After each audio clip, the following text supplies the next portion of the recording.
Hey everyone, welcome to the show. Trump and the Republicans are in trouble. um, they have lost the messaging war on this government shutdown big time, bigly. I have proof of that fact to share with you. I also have a news report to share. It shows that the fallout of the Republicans' big but ugly bill and how it's going to affect a very crucial state, which is, one of the reasons the government is shut down. One of the reasons for all of this, because there's a swing state that their news outlet just published a report detailing how much their health insurance premiums are spiking. And it's all because the Republicans had to give these billionaires another tax break. So here's the deal. Here's how we know that Republicans are losing this battle. As you guys may have heard, Republican lawmaker Marjorie Taylor Greene has been kind of on a tear lately. Like, she has broken ranks with her party on multiple issues, and she's actually telling the truth about what this Republican budget bill is going to do to health insurance premiums. So in case you missed this, here's what she had to say on CNN. Take a look at this. Hearing from my constituents, it's great. We track all the calls that come into my office. About 60% of the calls coming in right now are calls of support and saying, yes, health insurance is a crisis. They're telling us stories about how they're already paying $2,000 a month with $10,000 deductibles. I'm getting phone calls from people that are saying if the ACA tax credits expire, they aren't going to be able to have health insurance. They're going to have to drop it. But I'm hearing from people on both sides, people already on the ACA and people that are already getting crushed by high health insurance premiums. Yeah. So that was just one of the many appearances, many interviews that she's done in recent days. And she has been making the rounds. She's been on independent media, mainstream news channels. She's been slamming her party for all kinds of things, including Donald Trump's immigration policies, believe it or not. But in particular, with regard to the shutdown, she is slamming them for slamming Republicans, I should say, for refusing to negotiate with Democrats. And she's blaming the Republicans for keeping the government shut down. And she's not only calling out their failures on the insurance premium subsidies, she's also slamming House Speaker Mike Johnson for refusing to swear in that newly elected congresswoman that I told you guys about in Arizona. That, of course, is because that newly elected Democrat can now cast the deciding vote to release the Epstein files, or to force the Trump regime to release the Epstein files. So that is the only reason that Mike Johnson is keeping everything, well, not the only reason he's keeping it shut down, but the only reason he hasn't called everyone back to DC. Well, now more Republicans are speaking out. More Republican lawmakers are starting to turn on the party and go against the party line. So check this out. Yesterday, there was a California Republican congressman, a guy named Kevin Kiley. I think that's how you pronounce it. He went on CNN and he admitted that a number of his fellow Republicans are concerned about the insurance prices rising. So, I mean, this is what they voted for. The exact thing they voted for. This just proves, in my opinion, how little they actually work. How little work they actually do. They don't read these bills. They just follow the dear leader. They do whatever Donald Trump wants. They have no clue what is in these bills, and they just sign on to it. And here's why this is now going to bite them in the ass. So last week, the Atlanta Journal-Constitution published a report, and I'll bring this up for you guys. In this report, they said that the Georgia website for the state's Affordable Care Act they've opened it up early so that people can see in advance how the premiums are going to go up. So it's now showing the new 2026 pricing without the premium subsidies, without the subsidies that were put in place by the Biden administration during the COVID pandemic. The premiums are through the roof. They are out of control. I mean, they were already high. It's now insane. And just to give you guys an idea of how insane they are, in this article that you see here on your screen, the journalist wrote, I guess somebody had talked previously about, oh, for let's say a 60-year-old couple, it's going to go up to X amount per year. It's even worse than what they were predicting. So they gave the example of a 60-year-old couple with an income of $85,000 a year.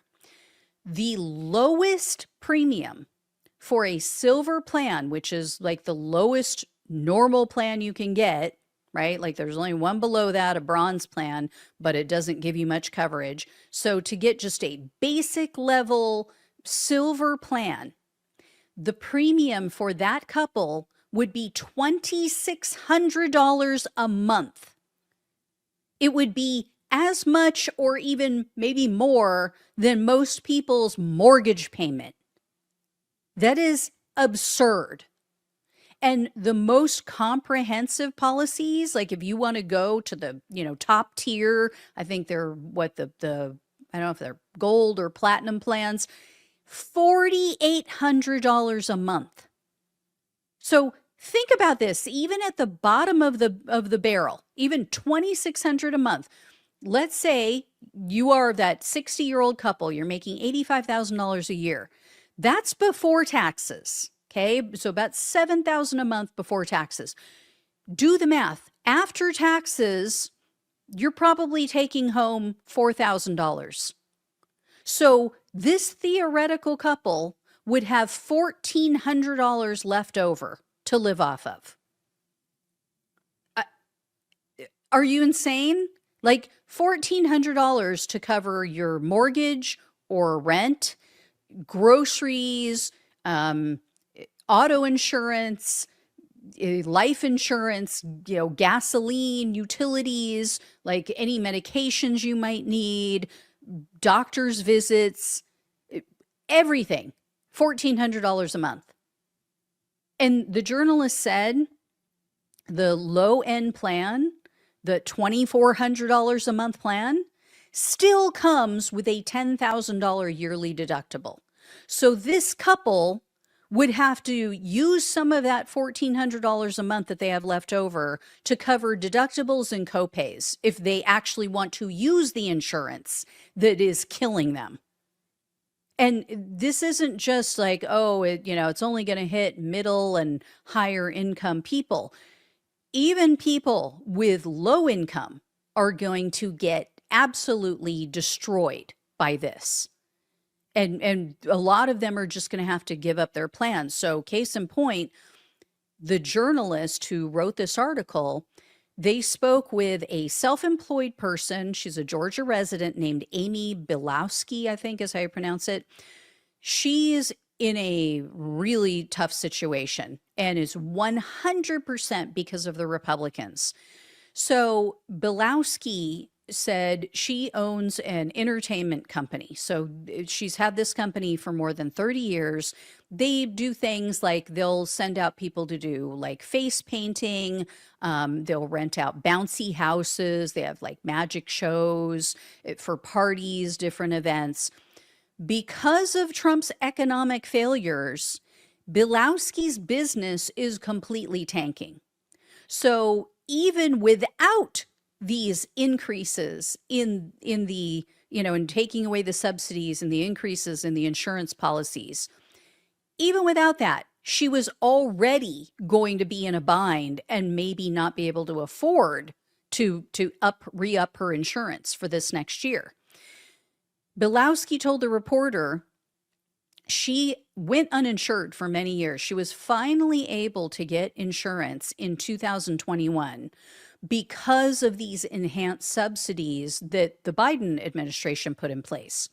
Well, now, because not only is her income being reduced because of Trump's asinine policies, she's losing business, not booking as many gigs, so her income has been reduced. Now you have these rising premiums. It's the worst of both worlds. And so now, once again, she's like, I may have to forego insurance. I may have to just give it up.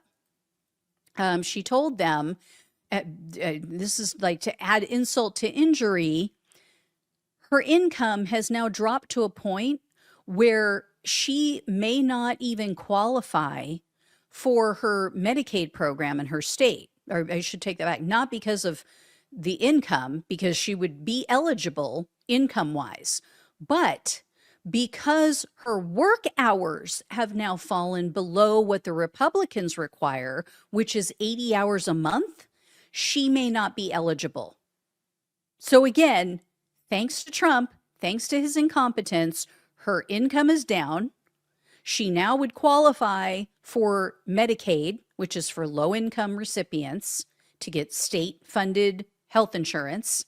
But now, because her income is down, because she's not booking many gigs, because of Donald Trump's incompetence and shitty policies, she now will not qualify for that Medicaid because they want her working 80 hours a month.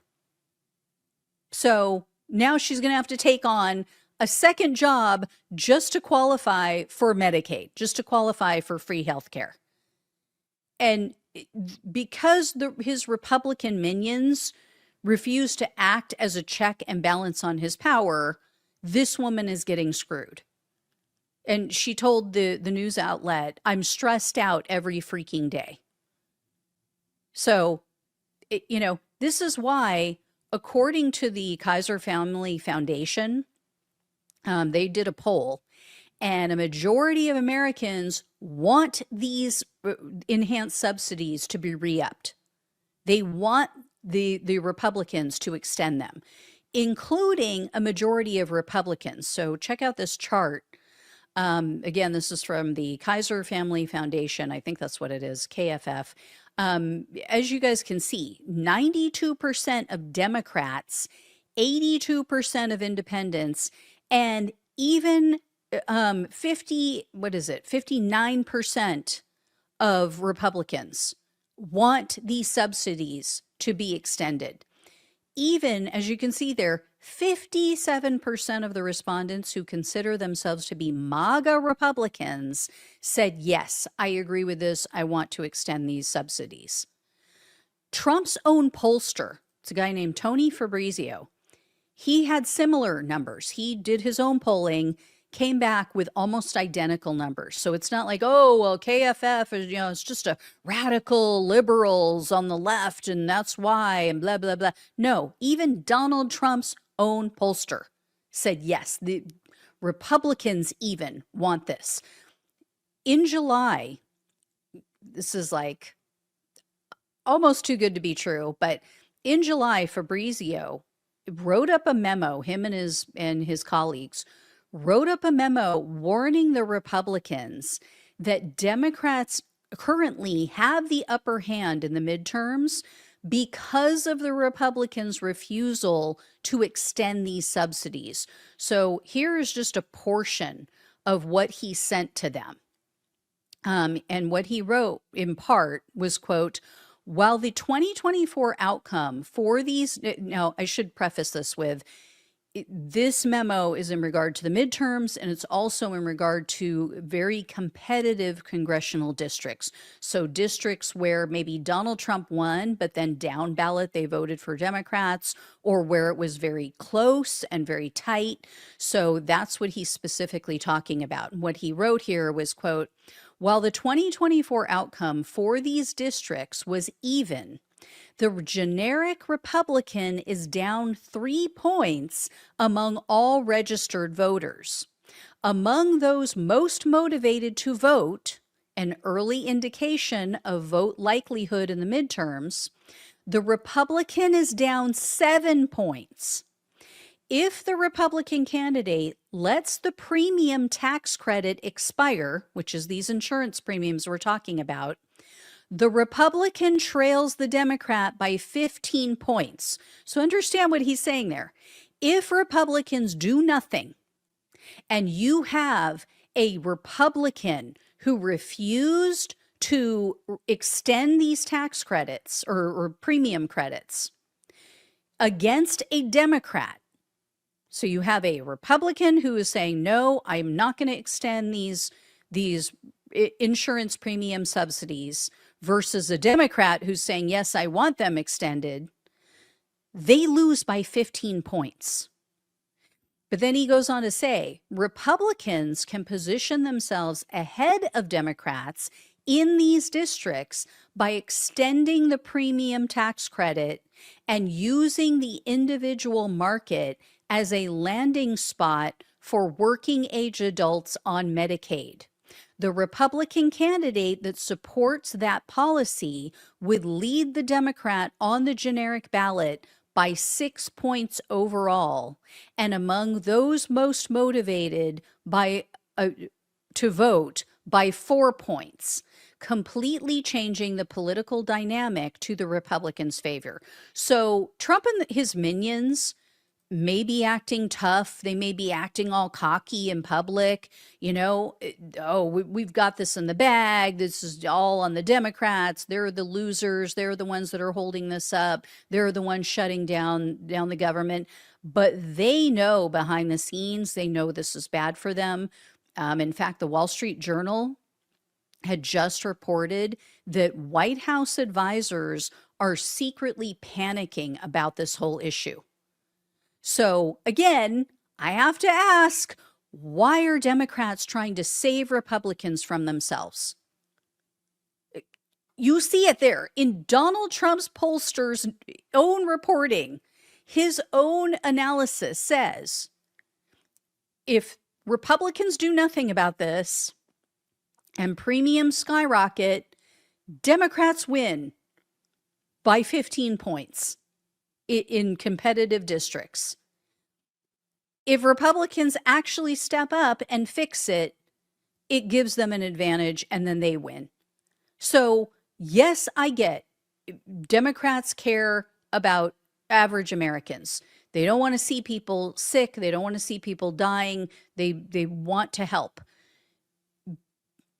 At the same time, I'm not going to say but, because that is important. At the same time, this national nightmare known as Donald Trump will never end until Trump voters feel it, until they feel the effects of their vote. So while we may want to be the better people and the better angels and we have to do what's right, in the long run, this will backfire. Will be wrong for the country. Because if the Republicans win, if we save them from their own worst instincts and they win in the midterms, Americans will be subjected to more of these cruel and heinous policies. We have to think of the bigger picture and the long-term goal. So, while I think it was the right political move to fight them on this, I don't think that shutting down the government long term and waiting for them to come to their senses and do what's in their own best interests is the right way to go. I just think long term, Democrats are shooting themselves in the foot and American citizens, because the Republicans obviously have horrific policies that harm Americans. And anything that we do to give them an advantage in the midterms is screwing over Americans. It's a tough situation. I know. Anyway, thank you all so much for watching and listening. Please like, please share, and subscribe. Please donate if you can. Love you all. Take care. Talk with you soon.